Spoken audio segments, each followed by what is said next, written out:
आज से अगर हम कुछ समय पहले की बात करें तो धनबाद में अगर कोई रोड एक्सीडेंट होता था या फिर किसी व्यक्ति को अचानक पैरालिसिस का अटैक आ गया या फिर कुछ ऐसे क्रिटिकल कंडीशन जब उन्हें बेहतर चिकित्सकीय सुविधा की आवश्यकता होती थी तो उनके पास धनबाद से बाहर जाने के अलावा कोई दूसरा विकल्प नहीं होता था। लेकिन पिछले कुछ महीनों से अगर हम बात करें तो एसजेएस अस्पताल की शुरुआत धनबाद में हो गई है और यहाँ पर जो सुपर स्पेशलिटी और मल्टी स्पेशलिटी सुविधाएं लोगों को मिल रही है उसका फ़ायदा बहुत सारे लोगों को हुआ है, बहुत सारी जानें बची हैं और कई ऐसे क्रिटिकल सर्जरी भी धनबाद में हुए हैं जो पहले संभव नहीं थे। हमारे साथ डॉक्टर कुणाल किशोर हैं, उनसे हम बात करते हैं। सर, आप जाने माने न्यूरो सर्जन हैं।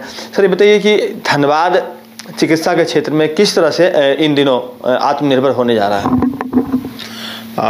नमस्कार, मैं डॉक्टर कुणाल किशोर। देखिए, धनबाद में क्या है कि काफ़ी बड़ी सिटी है और उसके आसपास भी काफ़ी एरिया है जहाँ पे न्यूरो का जो संबंध है तो मरीज बहुत हैं।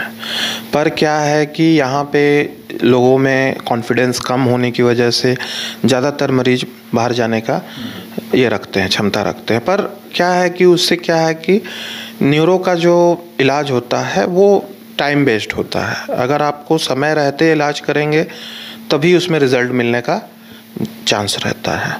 तो आज मैं धनबाद में 5 साल से हूँ और धनबाद में 1000 से 1200 सर्जरी मैं न्यूरो का और स्पाइन का कर चुका हूँ, जिसमें मैं हमेशा बताता हूँ कि मेरा सक्सेस रेट 90% है। आप चाहें तो आप देख भी सकते हैं, हमारे पास सारे वीडियोस रहते हैं, रिज़ल्ट के फ़ोटो रहते हैं। एक चीज़ ये जानना चाहेंगे कि जिस तरह से सामान्य सर्जरी जो है 30 से 50 हज़ार के आसपास में हो जाते हैं।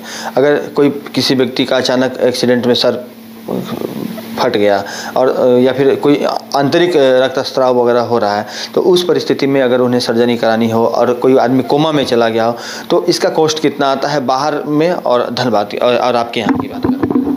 हाँ, जहाँ तक यहाँ पे जो सर्जरी का कॉस्ट है वो काफ़ी नियंत्रित रखा गया है, जिसमें हम लोगों ने 64,000 रुपये में क्रेनेटोमी रखा है, जिसमें हमारा सर्जन का भी खर्चा, एनेस्थेसिया का दवा भी देते हैं, एनेस्थेसिया का खर्चा, ओटी का खर्चा, माइक्रोस्कोप का खर्चा सब उसमें इंक्लूडिंग है।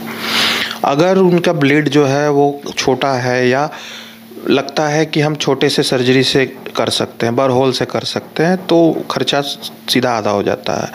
40,000 में उसके खर्च में पूरी सर्जरी हो जाती है। कुछ सर्जरीज तो 20 से 25,000 भी है जो हम न्यूरो में करते हैं। अगर कोई मरीज कहता है कि हमारे पास बहुत पैसा नहीं है तो हम कोशिश करते हैं कि उसकी जान कैसे भी बचा ले, तो हमारा मेन मकसद यही रहता है। हाँ, अगर कोई पेशेंट कोमा में है तो कोमा का स्थिति में कहना ये मुश्किल होता है कि कितने दिनों में उसका होश आएगा, तो वैसे केस में हमें उसको रखना पड़ता है आईसीयू में, जिसमें आईसीयू का खर्चा डेली हमारा 7,000 का है और काफ़ी नॉमिनल रखा गया है यहाँ पे। और अगर वो जल्दी होश में आ जाता है तो हम उसको वार्ड में ले लेते हैं, तो वार्ड का खर्चा हार्डली 1,500 रुपये है यहाँ पे। थोड़े से ऐसे तबके की बात कर लें जो आज भी समाज के अंतिम पायदान में जो लोग हैं या फिर सरकार का जो आयुष्मान योजना का जो लोग लाभार्थी हैं या फिर मुख्यमंत्री गंभीर बीमारी योजना के तहत जो लोग लाभान्वित होने की स्थिति में होते हैं, तो क्या उसके लिए भी कोई व्यवस्था अपने यहाँ है? देखिए, जहाँ तक सवाल है कि अगर कोई मरीज है जो इतना भी पेमेंट नहीं कर सकता है तो हम लोग आयुष्मान का में करने के में लगे हुए हैं और संभवतः धनबाद से वो पास हो चुका है फाइल हमारा, और अब रांची से पास हो जाएगा तो अगले 1 महीने के अंदर हमें वो भी मिल जाएगा। अगर कोई भी मरीज ऐसा रहता है कि हम वो उसे लगता है कि उसको ज़रूरत है तो हम उसको आयुष्मान की सुविधा देंगे। बहुत सारी कंपनी जैसे टाटा है, BCCL है और भी कई कंपनियां जो सार्वजनिक क्षेत्र की हैं, रेलवे हैं, तो उन लोगों से आप लोगों ने कुछ अनुबंध वगैरह किया है ताकि उनके जो कर्मचारी हैं उनको भी इसका लाभ मिल सके? हाँ, हमारा अभी सारा प्रोसेस चल रहा है, क्योंकि ये हॉस्पिटल नया है तो इसमें समय लगता है। कोई भी अनुबंध में वो चाहते हैं कि 5 से 6 महीने का समय के बाद ही वो लोग अनुबंध को ओके करते हैं, तो उसमें सारा प्रोसेस में चल रहा है। बाकी हमारे कुछ TPA जो हैं वो ऑलरेडी आ चुके हैं और लोगों को TPA के through free cashless facility already मिल रहा है और हम लोग उसमें लगे हुए हैं। और हम लोग ये भी करते हैं कि अगर बाई चांस हमारे पास अगर नहीं है फैसिलिटी तो हम सामने वाले को आयुष्मान के रेट का सुविधा दे देते हैं कि भाई आप आयुष्मान के रेट में हमारे यहाँ ऑपरेशन करा लीजिए। एक चीज़ और है, जैसे कि हेल्थ इंश्योरेंस बहुत सारे लोगों ने करा रखा है इन दिनों, और अच्छा लोगों का 1-1 करोड़ रुपए तक का हेल्थ इंश्योरेंस यहाँ पर अवेलेबल है। तो वैसी परिस्थिति में जो लोग हेल्थ इंश्योरेंस कवर के क्षेत्र में आते हैं उनके लिए आप लोग सुविधा रख रहे हैं यहाँ? हाँ, वही मैंने बताया, टीपीए मतलब हेल्थ इंश्योरेंस ही हुआ। हेल्थ इंश्योरेंस हमारे पास अभी 5-6 हेल्थ इंश्योरेंस आ चुके हैं और बाकी सब एमओयू के इंतज़ार में है। हमारा सब सारा प्रोसेस में चल रहा है। उसके अलावा हम लोगों ने बहुत सारे लोगों का इलाज किया है, जो कि उनको हम लोगों ने इलाज करके और रिम्बर्स करवा दिया है। तो रिम्बर्स तो हम अभी कर रहे हैं।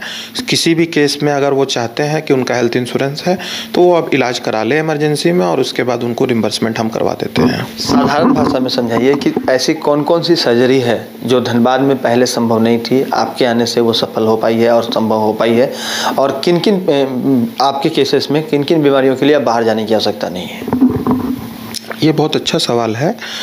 मैंने यहाँ पे आने के बाद न्यूरो में हर एक केस, मैं आप कॉन्फिडेंटली कह सकता हूँ, आज मेरे 1200-1300 केस करने के बाद धनबाद में मैं ये कॉन्फिडेंटली कह सकता हूँ कि न्यूरो का हर एक केस और स्पाइन का हर एक केस मैं कर सकता हूँ, और सबका रिजल्ट है मेरे पास। जैसे कि कुछ एग्जांपल मैं बता दूँ आपको, जैसे कि एक्सीडेंटल केस तो आप जानते हैं कि अभी कुछ लोग और भी कर रहे हैं, लेकिन रिजल्ट, आप एक्सीडेंटल केस में केस कर दिया और बोला कि नहीं मरीज तो ठीक होता नहीं है, ये नहीं है, ये हमारे यहाँ नहीं होता।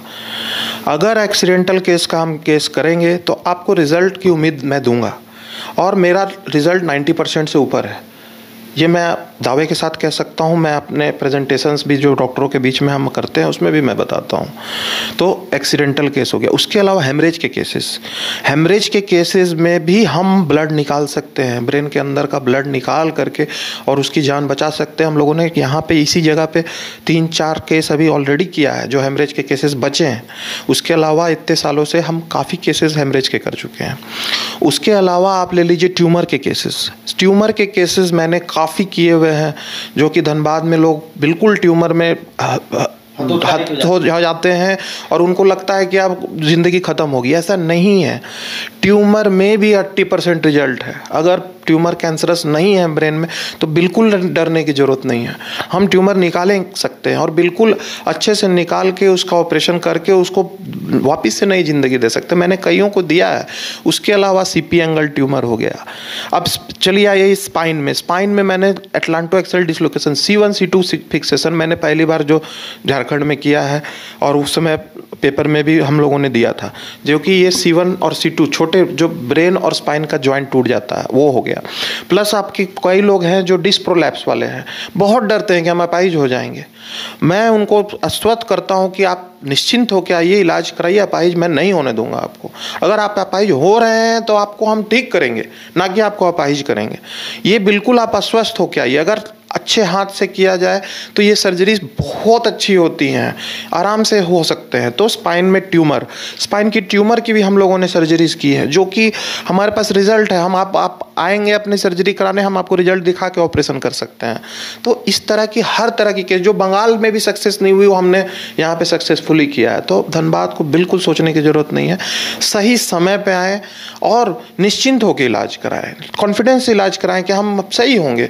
तो उनका कॉन्फिडेंस अगर मिलेगा तो डॉक्टर भी निश्चिंत होकर इलाज कर सकता है। तो जिस तरह से अभी डॉक्टर कुणाल ने बताया कि धनबाद में अब वो तमाम चीज़ें संभव है जो पहले नहीं संभव थी, और 2-3 चीज़ें उन्होंने विशेष तौर पर बताया कि अगर ब्रेन हेमरेज का केसेस है या फिर एक्सीडेंट में कई दफ़ा ब्रेन के कई सारी हड्डियां एक साथ टूट जाती हैं तो उसका जो सर्जरी होती है, और इसके अलावा कई अन्य ऐसे कॉम्प्लिकेटेड केसेस जिसमें स्पाइनल प्रॉब्लम होता है, उन तमाम चीज़ों का इलाज अब धनबाद के इस SJS अस्पताल में संभव है। और ऐसा नहीं है कि सिर्फ अमीरों के लिए, जिस कैटेगरी के लोग हैं उनके लिए इलाज तो महत्वपूर्ण चीज़ है। सबको ये सुविधा मिल रही है, और आपके ऊपर निर्भर करता है कि आप किस कैटेगरी से आते हैं और किस तरह से इलाज यहाँ पर आप लेना चाहते हैं, और तमाम वो सुविधाएं मौजूद हैं। अगर आपातकाल स्थिति में कहीं और जाने की सोच रहे हैं धनबाद से बाहर, और इस तरह के कोई केसेस हैं, तो एक बार SJS अस्पताल आकर जरूर यहाँ पर इमरजेंसी में या फिर जो यहाँ की OPD सेवा है उसका लाभ लें। संभव है कि आपको धनबाद से बाहर जाना नहीं पड़ेगा। सहयोगी विपिन के साथ राजकुमार जायसवाल, न्यूज़ 22 स्कोप धनबाद।